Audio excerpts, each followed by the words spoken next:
8h17 sur Europe 1. Bonjour Stéphane Le Foll. Bonjour. Maire socialiste du Mans, ancien ministre de l'Agriculture, ministre de l'Agriculture et de la Forêt à l'époque, Stéphane Le Foll, c'est bien ça. Une forêt qui a souffert dans votre région Pays de Loire également, en Bretagne également. Est-ce que vous faites partie de ces élus, Stéphane Le Foll, qui demandent que soient redéployés des moyens de lutte contre ce type d'incendie dans les régions qui risquent à l'avenir d'être de plus en plus en proie à ce type de sinistre ?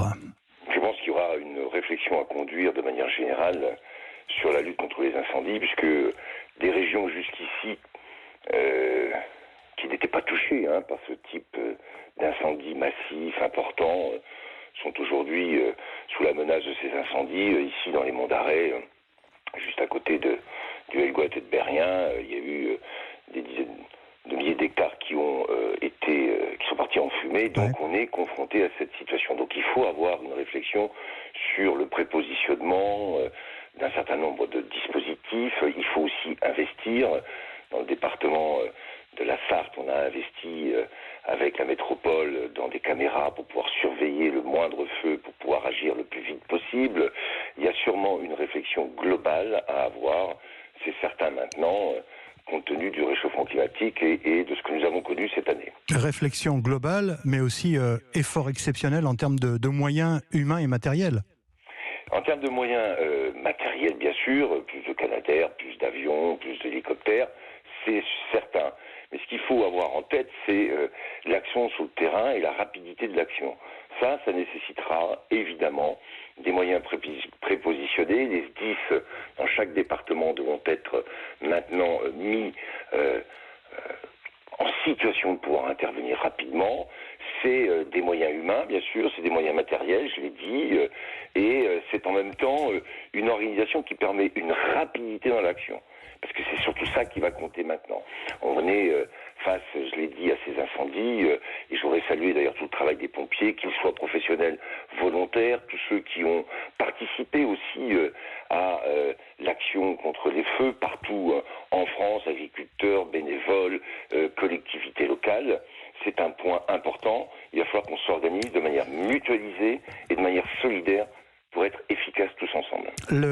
La question de la forêt a disparu de l'intitulé du ministère de l'Agriculture, comme c'était le cas de votre temps, si je peux me permettre l'expression, Stéphane Le Foll. Est-ce que vous le regrettez ? Oui, exactement. Le ministère de l'Agriculture, à l'époque où j'étais ministre, et c'était pas le cas avant, c'était le ministère de l'Agriculture, de l'Agroalimentaire et de la Forêt. Combien d'hectares la forêt aujourd'hui en France? 17 millions d'hectares, confrontés à la question des incendies et confrontés aussi à la question de la sécheresse et à la nécessaire adaptation des essences forestières dans les années qui vont venir.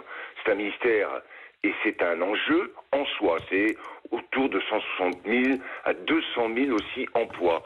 Donc je trouve que d'avoir fait disparaître l'intitulé forêt dans les dénominations des ministères français aujourd'hui, en particulier dans celui de l'agriculture, qui maintenant s'appelle, je crois, ministère de l'Agriculture et de la Souveraineté Alimentaire, ça me paraît quand même être pas à la hauteur de la situation auquel on va être confronté. Mais ça veut dire que concrètement, on délaisse la politique d'aménagement, d'entretien, que sais-je, sur la forêt ? Je pense que le fait de l'avoir fait disparaître du ministère, c'est un peu l'idée que, bien sûr qu'il y a toujours des services qui s'occupent de la forêt au ministère de l'Agriculture, mais il n'y a plus de pilotage politique, ça n'en fait pas un enjeu politique, alors que c'est un enjeu politique.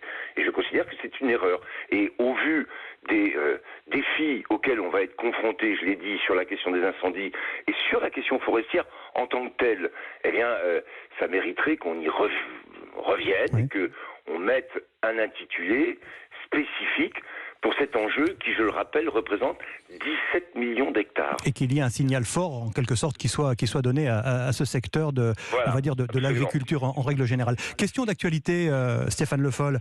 La France se retire définitivement du Mali. Vous étiez membre du gouvernement de François Hollande quand la France a décidé de lancer cette guerre contre le terrorisme islamiste au Sahel. 9 ans après, est-ce que c'est un constat d'échec que l'on fait ? Alors, est-ce que c'est un constat d'échec ? D'abord, moi, je voudrais rendre hommage à tous les soldats. J'ai, en tant que président de la métropole, un grand régiment, le Grand 2, comme on l'appelle, régiment d'infanterie de marine, qui a été dans les premiers à intervenir dans l'opération Serval. Tous les soldats français qui ont été engagés dans Serval, dans Barkhane, ont fait un travail qui a évité à l'époque, et il faut s'en souvenir, un basculement du Mali dans un gouvernement islamique qui aurait déstabilisé l'ensemble de la région.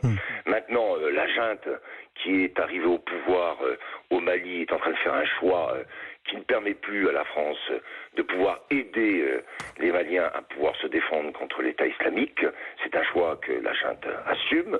Il faut que la France se redéploie, c'est ce qui est en train d'être fait, mais cette bataille, ce combat, ou cette guerre contre l'islam radical en Afrique, c'est aussi protéger la France et c'est protéger l'Afrique. Il faut trouver des moyens de coopération, de mutualisation et d'aide mutuelle entre les différents pays africains. C'est ce qui a été tenté, mais pas suffisamment. Maintenant, il y a un redéploiement sur le Niger, Burkina Faso, Tchad.